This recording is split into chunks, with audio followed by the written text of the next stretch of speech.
અમારી જિંદગીમાં તો નકરું કામ કામ ને કામ જ લખ્યું લાગે છે કોકે 5-6 નારિયેળની માનતા કરી લાગે કે મારા દીકરા ધરાઈને ધાન નો ખાવા જોઈએ।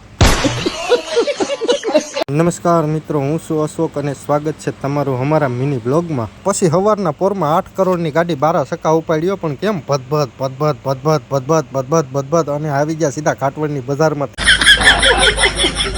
પણ જેવા જ ઘોડામાંથી ઉતર્યા તો ઓફિસમાં એવી એન્ટ્રી કરી જાણે મોટા મોટા સાહેબુ છે, અને ખબર નહીં હોય કે આગળ સોયતરા કાઢી નાખશે કામ કરાવી તા તો અમારા અધિકારી સાહેબ સલાહ દેવા માંડ્યા, આજ આમની નામ કામ કરવાનું છે। મેં કીધું મારે નહીં, તમારે। આજ તમને ધરાઈને પોરો ખાવા દો તો મારું નામ અશોક નહીં।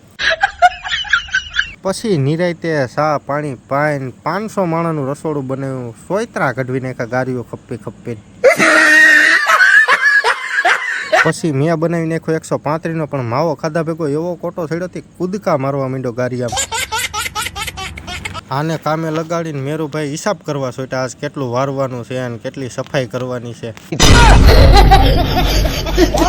બાપના હમકો કે માનતા કરી લાગે 7 વાગ્યા સુધી સાંજે કામ કરવું પડે। તમને અમારા વિડીયો મજા આવી તો લાઈક સબસ્ક્રાઈબ કરજો।